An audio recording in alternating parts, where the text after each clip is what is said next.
Hi, fourth grade friends. I hope everyone enjoyed their first day of e-learning yesterday, and we're on to day 2, and pretty soon it's just going to be like an old habit and it's going to go super smoothly.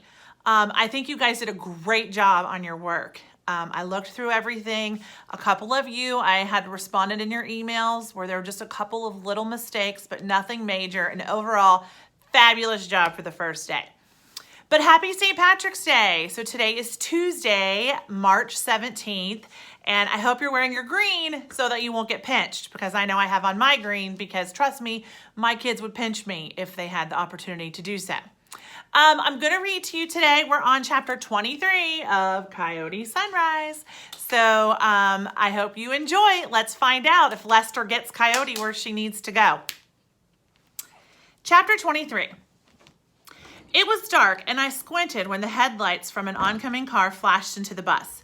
We'd found a good place for a quick dinner that was only a few miles off the highway, and we're now just about ready to make our way back to that humming interstate. We were supposedly in Ohio, at least according to all the signs and maps. No offense to Ohio, but it's one of those states where sometimes it's kind of hard to tell whether you're there or not. Rodeo was settling the bill and hitting the bathroom, and the rest of us were hanging out in Jaeger, ready to get back on the road. Lester, bless his soul, was saddled up in the driver's seat after telling Rodeo, "You know, I feel like driving for a while tonight." Salvador and I were sitting back on the couch, letting our stuffed bellies settle. "So," Salvador asked me, "I think you should give your answers now." "My answers to what?" I asked him. "To the questions, the ones you asked us before you let us on." "Why should I answer those?" "Well, we all did. You know our favorite books and places and sandwiches, and I don't know yours." "All right, Mr. Salvador, fine. Favorite sandwich is definitely a BLT. It ain't fancy, but it's perfect. If you put plenty of mayo on the bread and plenty of pepper on the tomatoes, it doesn't get any better." Salvador curved a doubtful eyebrow at me. "Okay, I mean, I'd throw away the lettuce and the tomato and just eat the bacon, but whatever."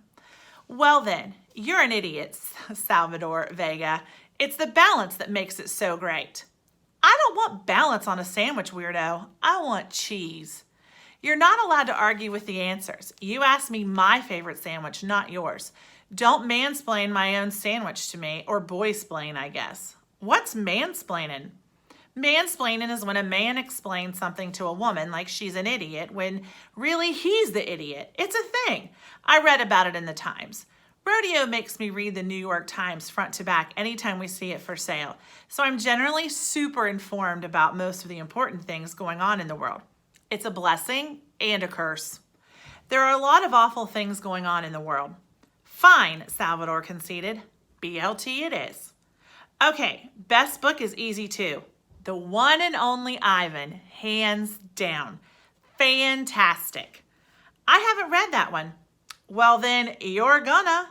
Non-negotiable. I've got the book, I've got a reading light. You can start tonight." "Maybe. Now, last question. Favorite place?" I mused, looking off into the night.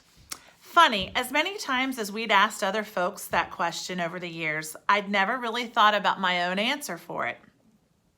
Several places floated right to the top of my mind.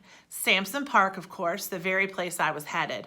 Just picturing that place brought back all sorts of memories. Memories of laughter, of chasing, of seasons, of warm hands holding mine. But I couldn't say that one.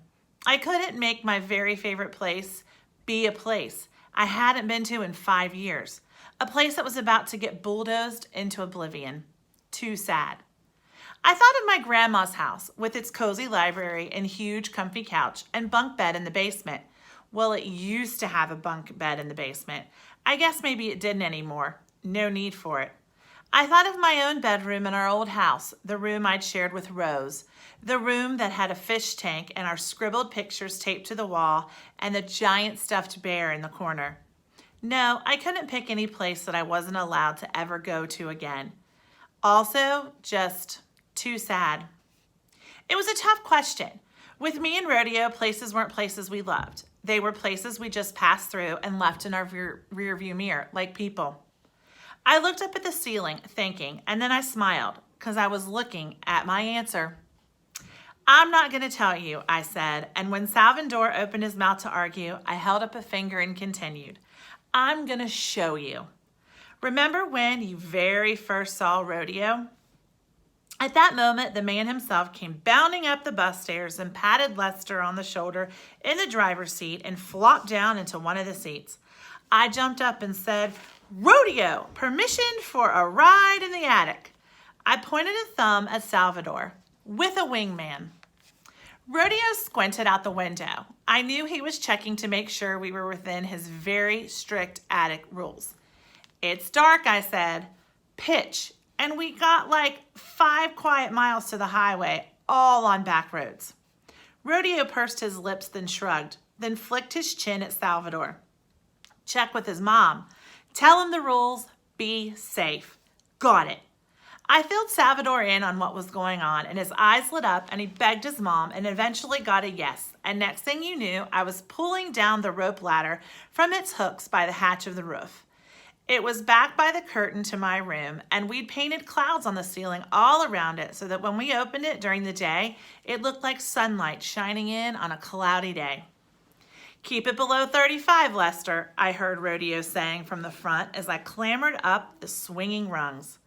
A few clicks of the latches, and then I swung the hatch open and pulled myself up onto Jaeger's roof. A second later, Salvador was beside me, looking around at the little rooftop world. I mean, there wasn't that much to see. It was pretty much just the yellow metal roof of a bus, but there was a metal railing that Rodeo had installed all around the edge, proving he had at least a little more sense than he let on sometimes. And it was all lit up by stars and silver moonlight seeping down from the sky.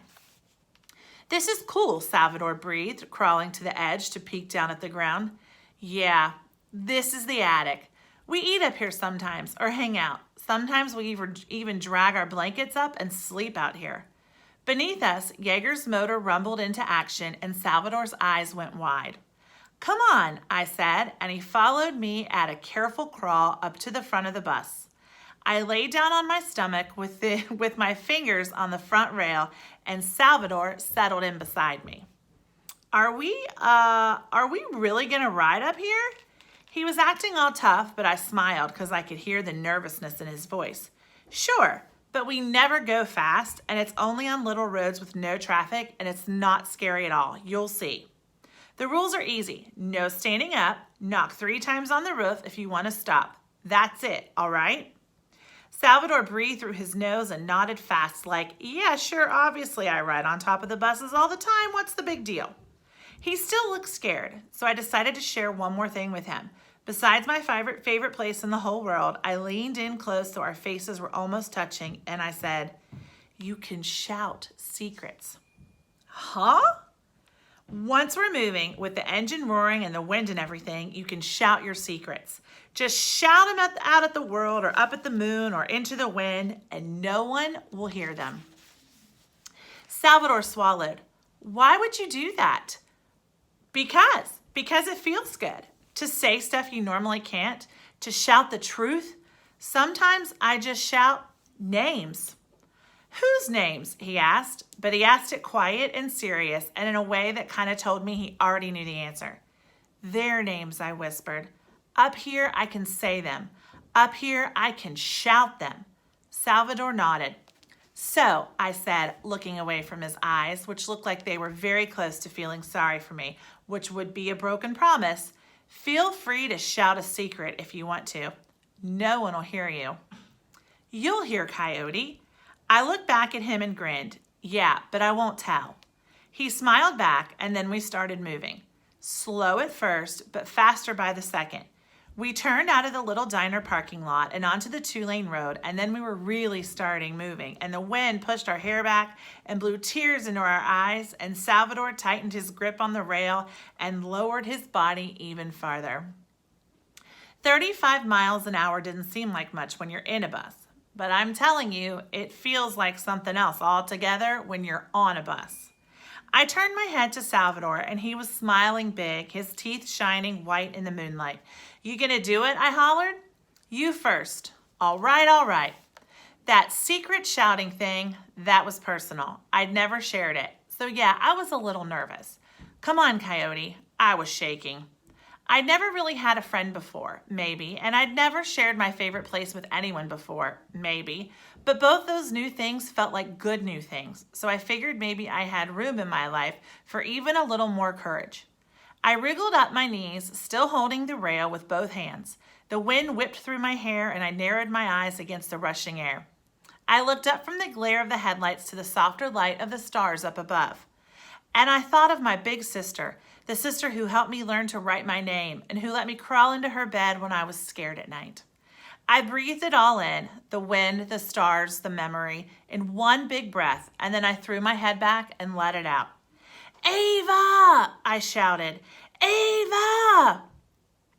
I closed my eyes and thought of my little sister, the sister who loved blowing the puffy heads off dandelions, but always messed up and called them dandy flowers.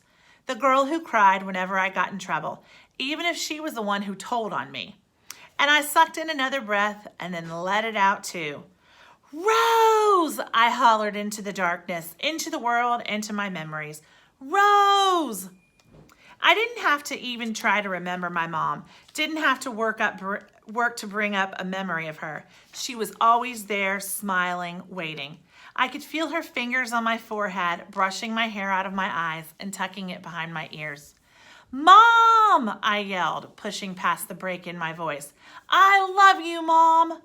My chin dropped to my chest and I knelt there, my eyes closed and my lungs heaving. There was a stirring beside me and I knew Salvador was pulling himself up to his knees. He knelt next to me for a second and then his shout rang out over the wind. I act tough, he yelled, but I'm afraid almost all of the time. Whoa, that was a good one, a big one. Salvador wasn't playing around with this secret shouting thing. I opened my eyes just as Salvador turned to look at me. His eyes were big, his mouth open, his t-shirt whipping around his body. There were tears in his eyes, but that could have just been the wind. I had tears in my eyes too, but that could have just been the wind too.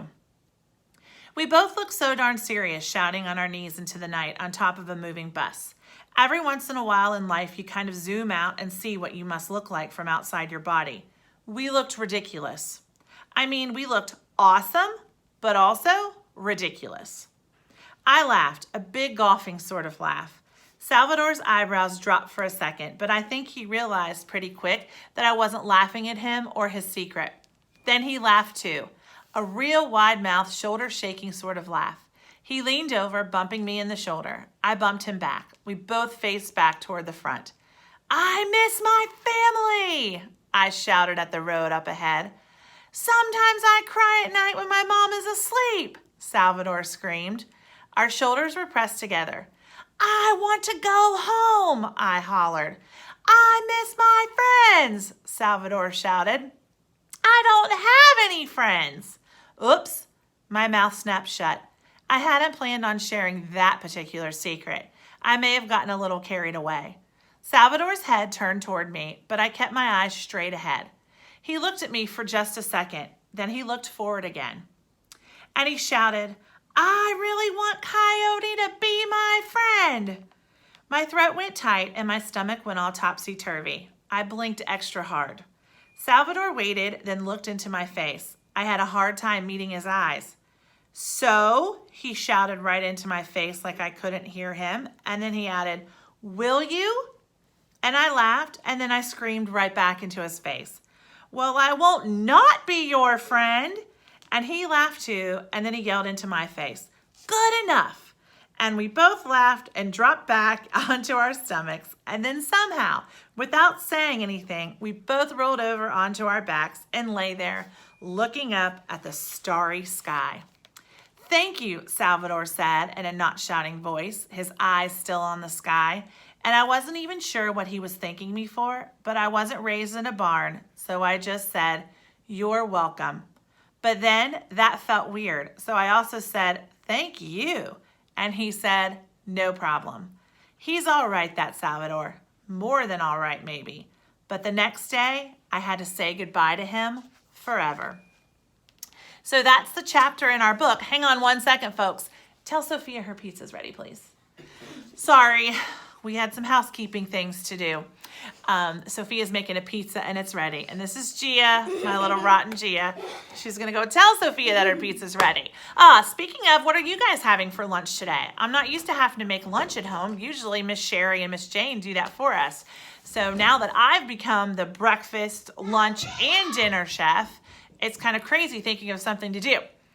Well, that was Coyote for today. I hope you guys are enjoying your day. I'm sorry this video was a little long. That was a bit long of a chapter for us to read, but it's over now. And I hope you enjoy, and I'll talk to you guys soon. Bye!